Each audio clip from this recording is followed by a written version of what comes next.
I bought an abandoned ranch, but a family was already living inside it. And that was just the beginning. If you love dark, jaw-dropping HOA stories, hit subscribe right now, because this one gets a lot more dangerous than it sounds. I bought a ranch nobody wanted for 6 years, and on the day I finally got the keys, I found a stranger's suitcase in the master bedroom. Not dust, not cobwebs, a suitcase. Fresh clothes folded inside. If you love HOA, horror stories that get worse with every sentence, hit subscribe right now. Because what I found in that closet was just the beginning. The listing called it an incredible opportunity for the right buyer. Real estate code for nobody else wants this. 6 years on the market. Weeds up to the windows. A for sale sign, so faded you could barely read it. But I saw the land. 14 acres.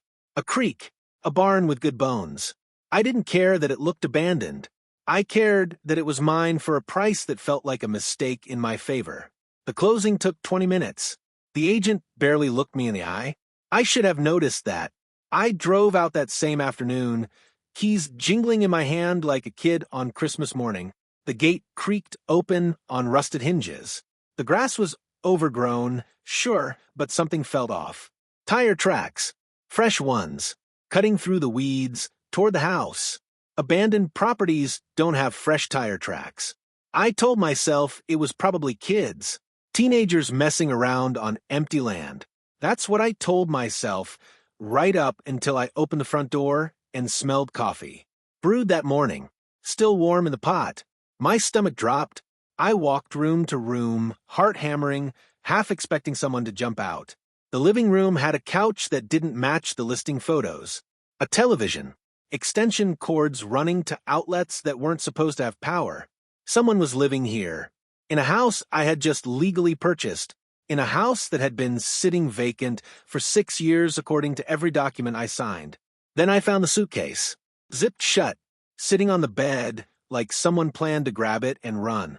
I unzipped it with shaking hands, and inside, folded neatly, were clothes. A woman's clothes. A child's clothes. Toiletries. A toothbrush, still damp. This wasn't abandonment. This was someone's home. I called the number on the sale documents. No answer. I called the HOA listed on the property records, because yes, this middle-of-nowhere ranch somehow belonged to a homeowners association nobody mentioned during closing. A woman picked up on the fourth ring. Cheerful. Almost too cheerful. "Oh," she said when I gave her the address. "You're the new owner?" There was a pause. The kind of pause that tells you everything before a single word is spoken. "We'll need a few days," she said slowly, "to transition the current tenants out." Tenants. I hadn't bought an abandoned ranch. I'd bought an active rental property. One the HOA had apparently been renting out, collecting money on for years. Without the previous owner's estate, without the county, and without me ever knowing a single dollar of it existed. And the woman on the phone had just confirmed it without meaning to. I stood in that living room, holding a stranger's suitcase, realizing I had walked into something far bigger than a bad real estate deal. Someone had been profiting off a dead man's land for years, and I was about to find out exactly how deep it went. I hung up the phone, and my hands wouldn't stop shaking. Not from fear. From rage. Someone had turned a dead man's ranch into their personal cash machine, and I had just bought a house full of secrets I never agreed to keep. The HOA woman's voice still echoed in my head. "We'll need a few days to transition the current tenants out." Like this was normal. Like I was supposed to just nod along and let strangers pack up and vanish before I asked a single real question. I wasn't going to let that happen. I drove straight to the county records office the next morning, coffee untouched, folder of closing documents clutched under my arm. I needed answers. Who were these tenants? How long had this been going on? And more importantly, where was all that rental money going? The clerk pulled up the property history, and her eyebrows went up almost immediately. "That's strange," she said, scrolling. "This parcel shows 6 years of vacant land tax filings. No rental income reported. No business license on file. 6 years of paperwork claiming nobody lived there. 6 years of a family, maybe more than one family, quietly paying rent to a homeowners association that had no legal right to collect a cent. My mind raced. If no income was ever reported, that money didn't just disappear. It went somewhere. Someone's pocket. Someone's plan. I drove back to the ranch that afternoon, and this time the tire tracks I'd seen the day before led somewhere new. Toward the old barn at the edge of the property, a barn I hadn't even bothered to check yet. The door was padlocked. Fresh padlock. Shiny metal against rusted hinges. Somebody had secured this barn recently. Deliberately. I stood there staring at that lock, feeling that same cold drop in my stomach from the day before. Whatever was happening on this ranch wasn't a simple rental scam. There was a system here, something organized, something someone didn't want a new owner poking around in. That's when I heard footsteps behind me. I spun around, half expecting the HOA rep, half expecting police. Instead, I found a woman standing at the edge of the tree-line, holding a little girl's hand. The same clothes from the suitcase. The same family whose toothbrush I'd found still damp in the bathroom. She looked terrified. "Please," she said, voice cracking. "Don't call anyone yet. Let me explain. You don't know what they've been doing to people like us. People like us. Not one family. Not one tenant." She was telling me there were others, and whatever the HOA had built on this abandoned ranch was bigger, older, and far more dangerous than a paperwork mistake. I asked her name. She hesitated, glancing nervously toward the barn behind me, the one with the shiny new padlock, before finally whispering for words that changed everything. "You're not the first." Not the first. 3 words that turned my great real estate deal into something I couldn't unhear.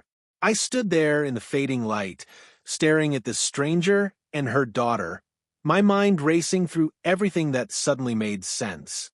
The suspiciously low price. The rushed closing. The agent who wouldn't meet my eyes. Somebody had been dumping this ranch on unsuspecting buyers before. "What do you mean, not the first?"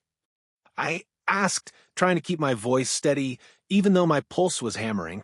She glanced at the barn again, then at the tree-line, like she expected someone to be watching. 3 families before us," she whispered. "Maybe more. The HOA finds tenants who can't afford background checks or credit approval anywhere else. Desperate people. They rent them the ranch under the table. Cash only, no lease, no paper trail. Then when the owner finally dies or the property sells, they scramble to move everyone out before the new owner notices. Cash only. No lease. No paper trail. That's not a management oversight. That's a system built to survive discovery. Why the padlock on the barn?" I asked. Her face changed. Something darker moved behind her eyes. "That's where they keep the records," she said. "Every family. Every payment. Every threat they made if we talked." My stomach turned. Threats? What kind of threats? She hesitated, glancing down at her daughter, who was clutching a stuffed rabbit, like it was the only stable thing in her world. "They told us if we ever mentioned the arrangement to the county, they'd have us evicted with nothing. No notice. No help finding somewhere else. We had nowhere else to go. So we stayed quiet. Everyone stays quiet. Everyone stays quiet." That's when it hit me. This wasn't a rogue employee skimming rent money. This was an operating system. A machine built specifically to prey on people with no options and no voice. And I had just become the one person with enough leverage to break it wide open. "I need to see what's in that barn," I said. Her eyes widened with pure fear. "You can't. If they find out, you know." She stopped herself. "Too late. If they find out, I know what?" I pressed. She looked at me for a long moment, torn between self-preservation and something that looked a lot like hope. "There's more going on here than rent," she finally said. "This ranch isn't just housing people. It's hiding something. Something the HOA needs kept buried a lot more than a few unpaid taxes." Before I could ask what she meant, headlights swept across the driveway behind us. A truck, moving fast. Her whole body went rigid. "That's them," she said, grabbing her daughter's hand. "You need to leave. Now, before they see you talking to me." But It was already too late. The truck was slowing down right in front of us, and the man stepping out wasn't dressed like an HOA rep at all. He was dressed like security. The man who stepped out of that truck wasn't wearing a polo shirt with an HOA logo. He was wearing a tactical vest, and he had his hand resting on something at his hip that made my blood run cold. "Ma'am, sir," he said, voice flat, professional, terrifyingly calm. "This is private property. You need to leave." Private property. My property. And he was telling me to leave it. "I own this ranch," I said, forcing my voice steady even though my legs felt like water. "I closed on it 2 days ago. You're trespassing, not me." Something flickered across his face. Surprise, maybe. Like nobody had ever pushed back before. The woman beside me had gone completely silent, gripping her daughter's hand so tight the little girl winced. I realized in that moment she wasn't just scared of losing her home. She was scared of this man specifically. "I'm going to need you to come with me," he said, stepping closer. "There's been a mix-up with the sale. The HOA board wants to discuss it with you directly. Tonight." A mix-up. The same soft, corporate language the woman on the phone had used. Like this was all just an administrative hiccup instead of a family living in fear on land that was legally entirely mine. "No," I said. "Whatever needs discussing happens through my attorney. And whatever's in that barn," I nodded toward the padlocked building behind us, "stays exactly where it is until the county sees it too." His jaw tightened. For a second, I thought he might actually grab me. Instead, he did something worse. He smiled. "You don't understand what you're stepping into," he said quietly. "This isn't about rent money. This ranch has been part of something a lot bigger for a lot longer than 6 years. People who ask too many questions tend to regret it." Behind him, I noticed something I hadn't seen before. Another vehicle parked just past the tree-line, engine running, lights off. Waiting. They weren't just watching the ranch. They were watching me. The woman beside me tugged my sleeve, whispering just loud enough for me to hear. "Please, we need to go. Now." I looked at that barn one more time, that shiny padlock hiding whatever records, whatever secrets, whatever this system had been protecting for years, and made a decision that would either blow this entire operation wide open or put me in more danger than I'd ever imagined. "Tell your HOA board," I said, staring the man dead in the eye, "that I'll see them tomorrow, with my lawyer, and the county sheriff." His smile disappeared completely, because we both knew. Once the sheriff got involved, there'd be no more quiet evictions, no more cash-only arrangements, no more padlocks hiding whatever truth this ranch had been sitting on for 6 long years.